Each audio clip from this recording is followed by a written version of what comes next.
Assalamualaikum warahmatullahi wabarakatuh, teman-teman semuanya. Alhamdulillah bertemu lagi dengan Ustazah Retno di mata pelajaran Sejarah Indonesia. Alhamdulillah, hari ini Ustazah akan membawakan materi tentang sumber-sumber sejarah. Apa sih sumber sejarah itu? Nah, sumber sejarah adalah benda peninggalan yang ada di masa lalu yang kemudian memiliki informasi sejarah atau segala sesuatu yang bisa dijadikan sebagai bukti sejarah. Nah, sumber sejarah kemudian dibagi menjadi dua, yaitu sumber sejarah yang dilihat dari segi bentuknya, dan yang kedua dilihat dari segi fungsi maupun sifatnya. Nah, kita masuk pada sumber sejarah yang pertama ya, yaitu dari segi bentuknya. Sumber sejarah dilihat dari segi bentuknya dibagi menjadi tiga, yaitu sumber sejarah tertulis, kemudian sumber sejarah tidak tertulis, dan sumber sejarah lisan. Kita masuk pada yang pertama ya, sumber sejarah tertulis. Sumber sejarah tertulis ialah segala bentuk peninggalan sejarah masa lalu yang ada lewat tulisan. Namun, lewat tulisan ini tidak hanya lewat kertas ya, bisa juga sumber sejarah yang ditulis di atas daun lontar, kemudian ditulis di atas tulang-tulang, ditulis di atas prasasti atau batu. Nah, bukan hanya itu, di bangsa Mesir kuno ada yang namanya hieroglif atau sebuah gambar yang ada di dinding gua atau di dinding batu. Kemudian gambar tersebut menceritakan sesuatu. Itu juga dinamakan sumber sejarah tertulis. Nah, sekarang sumber sejarah yang kedua yaitu sumber sejarah tidak tertulis. Sumber sejarah tidak tertulis, contohnya yaitu benda-benda.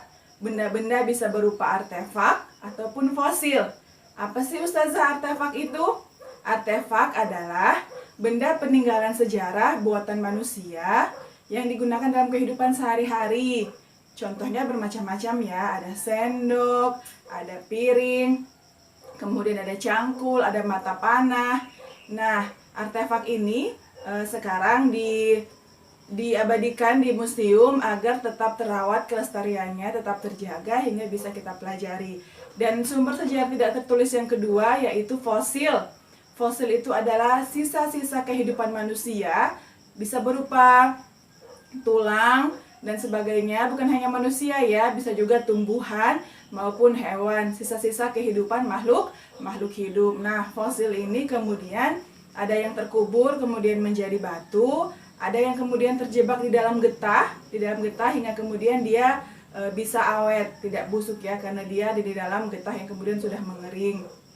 Nah, sumber sejarah yang ketiga yaitu sumber sejarah lisan atau bisa juga disebut sumber sejarah visual.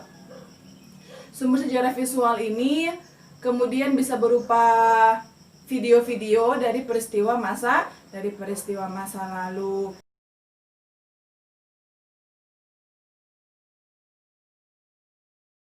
Selain visual ada juga sumber sejarah lisan. Sumber sejarah lisan ini berasal dari pelaku sejarah atau saksi-saksi sejarah. Pelaku sejarah, contohnya Ustazah kasih contoh ya. Contohnya peristiwa proklamasi. Pelaku sejarahnya itu ada Insinyur Soekarno-Hatta, Insinyur Soekarno dan Bung Hatta. Sedangkan saksi-saksinya adalah semua orang yang menyaksikan peristiwa proklamasi tersebut. Baik, yang kedua adalah sifat-sifat sumber sejarah. Sifat-sifat sumber sejarah dibagi menjadi dua ya. Yang pertama, kedudukannya, yaitu yang pertama adalah sifat sejarah yang bersifat primer. Primer atau artinya yang utama, yaitu sumber yang utama. Contohnya, teks proklamasi. Kenapa teks proklamasi? Karena teks proklamasi yang digunakan pada saat peristiwa proklamasi tahun 17 Agustus 1945. Maka teks proklamasi menjadi sumber sejarah primer atau sumber sejarah utama. Sedangkan yang kedua, setelah sumber sejarah primer, ada sumber sejarah sekunder atau sumber sejarah yang kemudian sudah dituliskan kembali. Contoh-contohnya adalah seperti buku-buku pelajaran yang kemudian mereka menuliskan kembali dari buku-buku zaman dahulu yang sudah ada, kemudian dituliskan kembali. Itu tadi ya, dua sifat sumber sejarah, ada kedudukannya, yaitu yang pertama ada sumber sejarah primer atau yang utama, kemudian yang kedua ada sumber sejarah sekunder atau kedua yang dituliskan kembali. Nah, demikian teman-teman materi sejarah Indonesia pada hari ini. Insya Allah bisa teman-teman pelajari ya. Kita bertemu lagi di video-video pembelajaran berikutnya dalam mata pelajaran sejarah Indonesia.